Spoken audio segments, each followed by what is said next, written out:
Boa noite, gente. Tudo bem? Como é que vocês estão? Espero em Deus que todos estejam bem. Eu estou aqui agora nesse novo formato, eu e a Ângela Almeida, minha parceira de curso.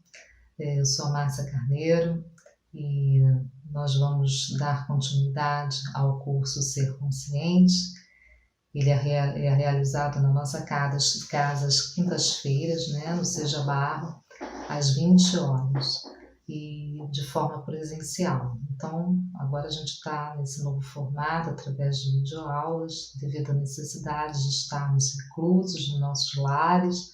Então, nós estamos fazendo dessa forma e espero que vocês perseverem, que vocês continuem, que vocês aproveitem essa oportunidade, né, de tempo um pouco mais dilatado para preencher com horas de discernimentos, de estudos, de reflexão, né, que aí a gente vai sair dessa situação com certeza mais enriquecidos, mais fortalecidos, né, para fazer os nossos enfrentamentos, que não são poucos, né?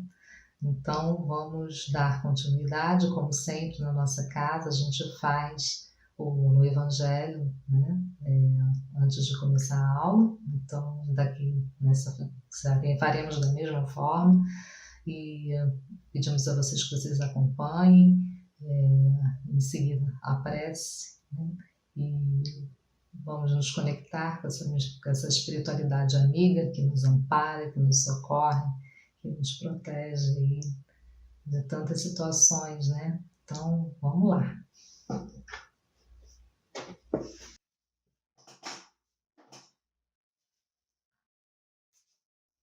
Vamos ver o que nos cabe aqui.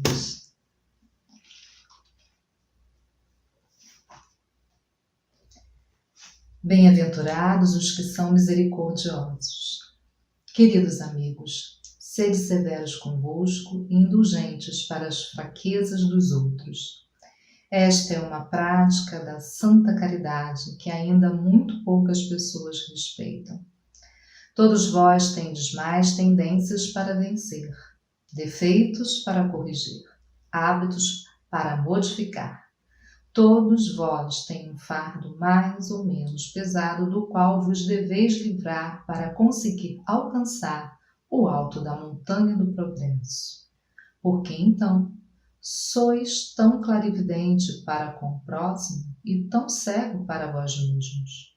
Quando deixares de perceber a palhinha que fere o olho do vosso irmão, sem ver no vosso a trave que vos cega e faz caminhar de queda em queda, acreditai em vossos irmãos, os espíritos. Todo homem, bastante orgulhoso para se julgar superior aos seus irmãos encarnados, em virtude e em méritos, é insensato e culpado, e Deus o punirá no dia da justiça.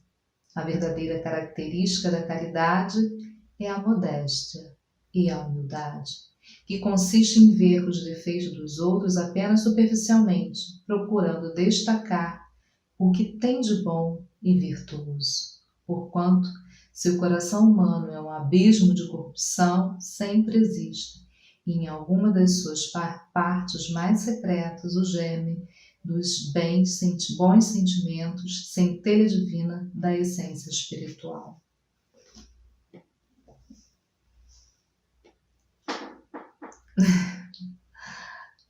Os espíritos sabem o que dizem, né? Então vamos lá. Pai de amor e misericórdia, de infinita bondade, aqui estamos, Pai, mergulhados no Teu amor, e pedimos ao Mestre Jesus que nos envolva a todos no seu manto de paz, de amor e luz. Pedimos a nossa Joana de Ângeles, mentora, veneranda querida, que nos ajude, que nos inspire os estudos desta noite e que ela nos empreste a sua consciência lúcida para que possamos realizar a nossa realizar o despertar da nossa consciência. Fica conosco, veneranda querida. Ajuda-nos neste momento. Graças a Deus. Então, vamos seguir em frente, né? Vamos lá? Bom, nós, na última aula, a gente estava finalizando a quarta força, o homem psicológico maduro, a segunda parte, né? Dando continuidade. E aí a gente não terminou, então a gente vai terminar, que é bem interessante esse ponto, né? Que ela fala sobre o amadurecimento afetivo, o amadurecimento mental, moral e o amadurecimento social. Estamos no pleno exercício desse processo de amadurecimento psicológico, né? Tudo nos convida a fazê-lo nesse momento. Então, o amadurecimento, ele se dá por uma, ela coloca que são por fases, por etapas, né? E ele se dá de forma bem, acidentada, né?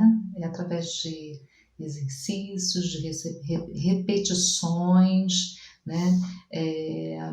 De vários sucessos e de vários, vamos dizer assim, fracassos, né?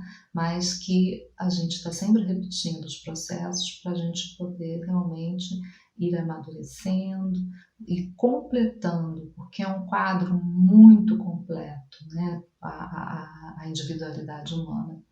Então passa por todas essas fases, né? E o amadurecimento psicológico, ele só se dá através das experiências vividas, né? Somente através das experiências vividas nós vamos liberar o ser consciente, isto é, nós vamos formar o ser consciente, né? Nós vamos liberar a nossa consciência. Então, esse mecanismo, né, do processo da maturidade de ordem psicológica, ela se desenvolve nessas etapas aí que ela coloca: o amadurecimento afetivo, o amadurecimento mental, o amadurecimento moral e o social. Dando continuidade, ela coloca que a afetividade é o campo central da batalha entre as diversas paixões de posse e de renúncia, de domínio e abnegação, ensejando a predominância da doação plena. O que ela está querendo dizer aí para a gente, né? Quando ela coloca o campo central para a batalha, ela está dizendo que a afetividade, ela é fundamental, ela é assim, não é nem fundamental, ela é inerente ao ser humano. Ela é inerente e é inata. Todos nós temos a afetividade, né? Nós trabalhamos a afetividade desde a vida intrauterina, na relação da formação do nosso ser no ventre da nossa mãe. E ali a gente já começa uma conexão afetiva com ela, né?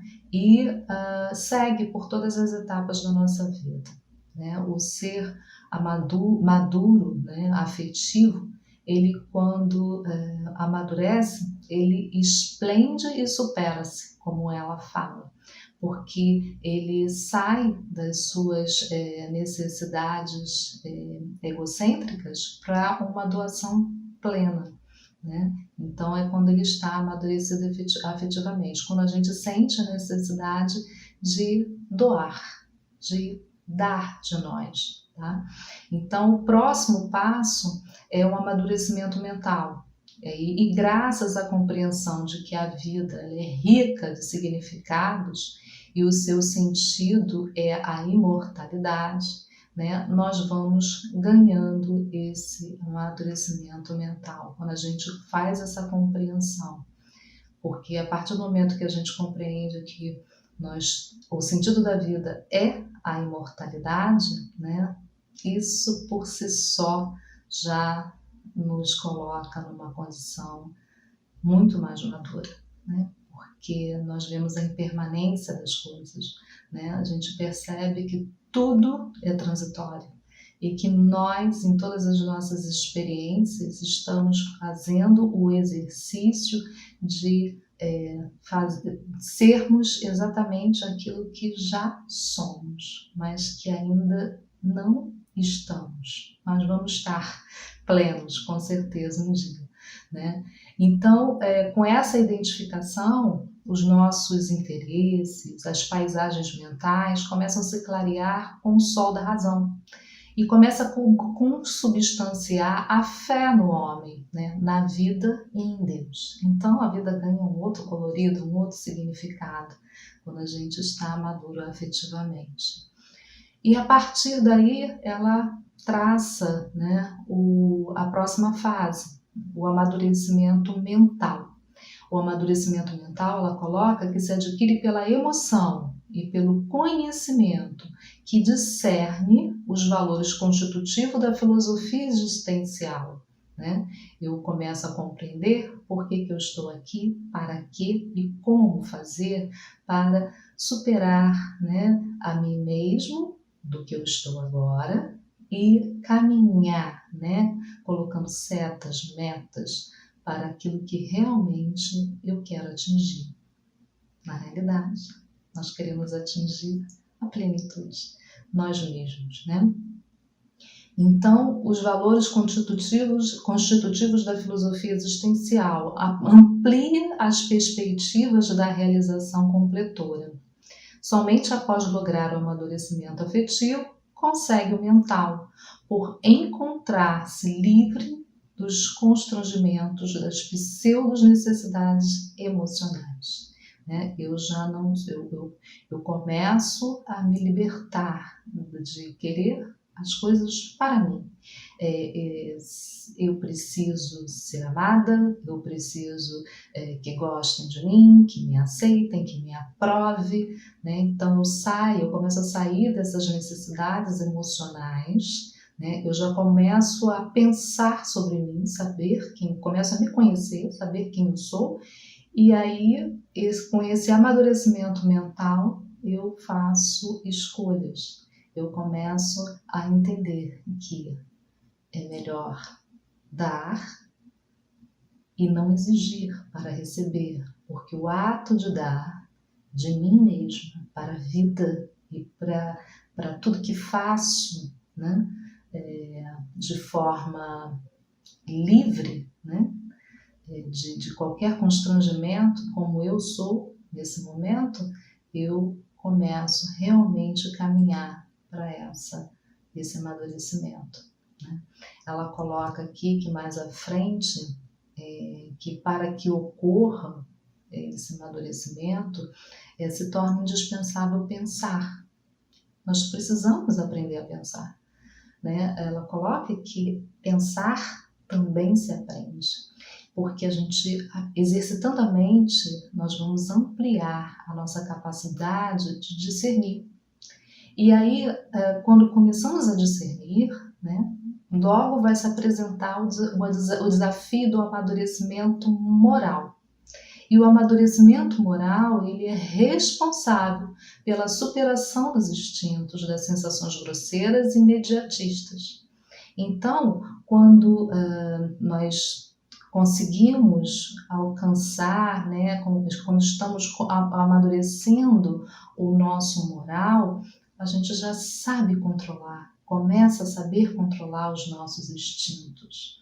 Eu começo a ter ações mais assertivas, porque eu vou pensar antes de agir. Eu já não reajo tanto, eu penso e ajo.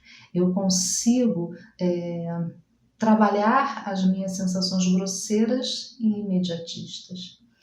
E as minhas escalas, né? Aí ela coloca que a escala de valores rompe os limites das conveniências restritivas e interesseiras para apoiar-se nos códigos da ética universal, ancestral e perene, que tem por base Deus, os seres, a natureza e o próprio indivíduo, compreendendo-se que o limite da própria liberdade começa na fronteira direto do direito alheio isto é, nunca aspirando para si o que eu não gostaria de receber de outrem.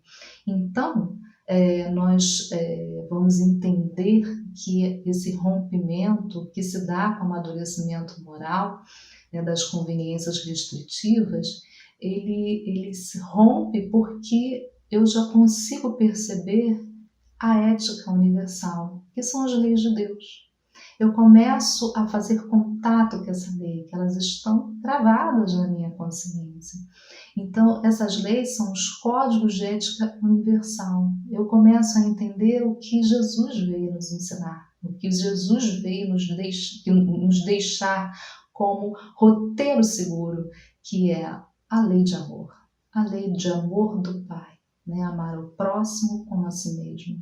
Não fazer ao seu próximo aquilo que você não gostaria que o seu próximo fizesse com você.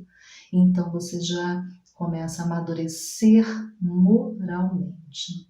E a maturidade moral, ela liberta, porque ela faz despedaçar os códigos da hipocrisia e das circunstâncias que facultam o desenvolvimento do egoísmo e da vaidade e da autocracia. Essa realização moral, ela é dinâmica e entusiasta, né? Ela larga as possibilidades de crescimento ético, estético e espiritual do ser. Por quê? Por que a maturidade moral liberta? Porque você começa a ficar um ser autêntico, você tem uma estrutura moral que te permite dizer sim e dizer não. E mesmo que seja somente você a dizer não para algo que está equivocado, você o faz. A gente não entra mais no efeito manada, né? Nesse efeito que todo mundo faz, eu vou fazer também. Se todo mundo se dá bem, eu também posso me dar. Então, a gente já tem um discernimento moral que a gente não abre mão. Né? Por quê? Porque a gente sabe que as leis, né, que estão deitadas na nossa consciência, elas vão, com certeza, em algum momento, nos nortear, né? Vão nos redirecionar para um posicionamento correto.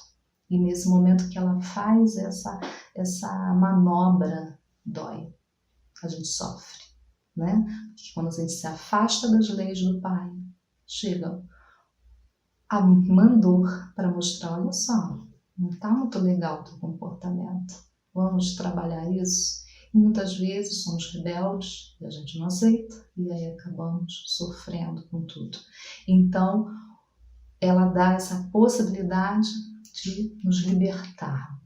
Isso aí é maravilhoso, quando a gente consegue alcançar essa maturidade moral.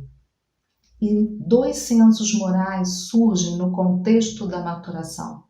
O convencional, que é o que é aceito, né? É o oportunista e muitas vezes amoral e imoral, porque imposto pelas conveniências de cada época, civilização e cultura. Então, nós temos o convencional e ela coloca aqui o verdadeiro, que supera os limites ocasionais e sobrepaira legítimo em todas as épocas. Qual aquele estatuído no Decálogo e no Sermão da Montanha? Né? Então, o convencional, muitas vezes, ele é moral e imoral, né? Porque aquilo que é moral aqui, neste lugar do mundo, nessa sociedade, não é moral lá do outro lado do mundo, na sociedade oriental, por exemplo. Então, cada vivência nossa, cada civilização, cada cultura vai ter, né, o seu código de ética. Mas o verdadeiro mesmo é aquele que está deitado nas leis do Pai, né? Que não se muda, é imutável, ele está sempre ali, porque ele é a verdade. É o Decálogo, né? Estatuído por Moisés, e o Sermão da Montanha, que o nosso mestre nos trouxe.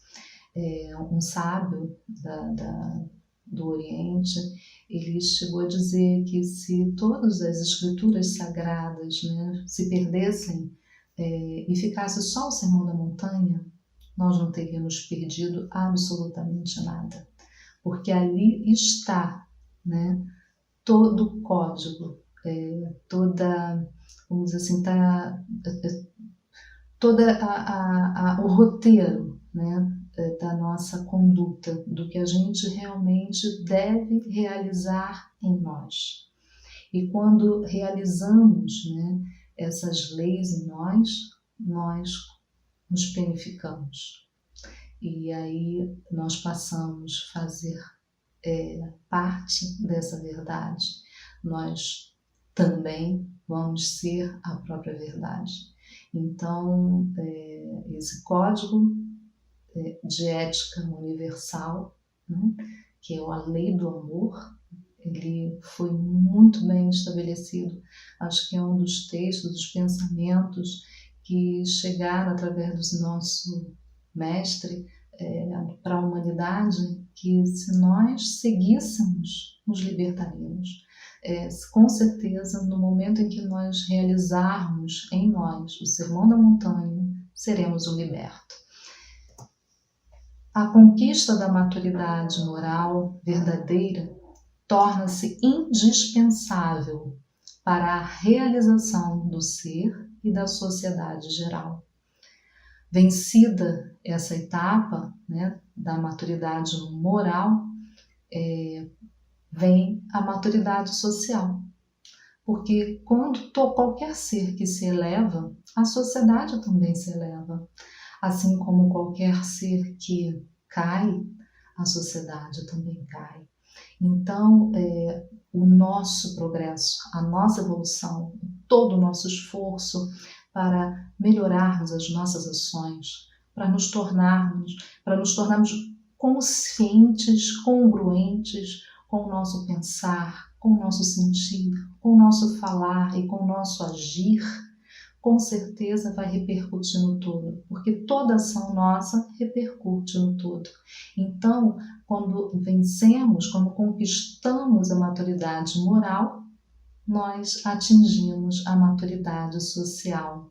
E ela surge naturalmente, porque a gente conhecendo-se, trabalhando-se, o homem psicológico torna-se harmônico no grupo. Ele é aglutinador, compreensivo, líder, proporciona bem-estar à sua volta e alegria de viver. Ele tem alegria de viver, né? E ele proporciona a alegria de viver. São pessoas, quando nós conseguimos isso, né, nós nos tornamos pessoas totalmente doadoras, né? Mas doadoras de forma muito fluídica, porque aonde estamos, aonde chegamos, a gente irradia isso, né? Então, isso aí, com certeza, nós vamos atingir. O amadurecimento psicológico é imperativo, que surge naturalmente ou por necessidade que se estabelece no processo da evolução. O ser imaturo, ambicioso, apaixonado, frustra-se, irrita-se, mata e mata-se, porque o significado da vida é o ego perturbador, finito e circular e sem metas. Quando a gente ainda está egocentrado, quando vivemos para atender, né, aos desejos do ego, às exigências do ego, nós nos perturbamos, porque ninguém pode, né, viver alienado. E quando estamos nessa postura, nós nos alienamos, porque o movimento do planeta, o movimento desse momento que nós já chegamos, é um pedido para que nós sejamos e façamos de forma altruísta todo o nosso movimento, né? Então, tá aí o convite para a gente, essa hora, esse momento que nós estamos passando, para realizarmos essa etapa da maturidade moral, para que a gente possa atingir a maturidade social. Superar o estado egocêntrico para tornar-se útil socialmente caracteriza o rompimento com o círculo familiar da infância e o abre, quer dizer, abre à comunidade, que é a grande escola da vida. O indivíduo não pode viver sem relacionamentos, pois que contrário, aliena-se. Quem lograr a sua consciência individual supera a violência, a separatividade e afetuoso, racional, integra o grupo social, promovendo, estabelecendo cada vez mais rico de compreensão, fraternidade, amor e paz. O homem maduro psicologicamente vive a amplidão infinita das aspirações do bom, do belo, do verdadeiro, esvaído do ego. Ele atinge o superego, o self, tornando-se um homem integral, ideal, no rumo ao infinito. Então, meus irmãos, está aí o grande exercício que nos cabe realizar todos esses passos, a cada experiência terrena, porque nós somos seres espirituais, passando por essa escola. Então, a cada ano escolar, nessa escola terra, nós vamos amadurecendo, psicologicamente o nosso ser, porque nós somos seres psicológicos, ser essencialmente espiritual. Estamos nesta experiência terrena para que possamos realizar todas essas etapas e atingir a plenitude do nosso ser. Francisco de Assis, ele, ao fazer a oração, ele já nos ensinara à época como realizar esse passo a passo. Então vamos fechar nossa aula, lembrando, meditando sobre a oração, nessa oração. Senhor, fazei de mim um instrumento de vossa paz. Onde houver ódio, que eu leve o amor. Onde houver ofensa, que eu leve o perdão. Onde houver discórdia, que eu leve a união. Onde houver dúvidas, que eu leve a fé. Aonde houver erros, que eu leve a verdade. Onde houver desespero, que eu leve a esperança. Onde houver tristeza, que eu leve a alegria. Onde houver trevas, que eu leve a luz. Mestre, fazei-me que eu procure mais consolar que ser consolado, compreender que ser compreendido, amar que ser amado, pois é dando que se recebe, é perdoando que se é perdoado e é morrendo que se vive para a vida eterna. Um beijo grande no coração de cada um. Estou morrendo de saudade de vocês. Esperamos em breve, com fé, com esperança, exercitando tudo isso, toda essa oração, a cada instante, a cada dia.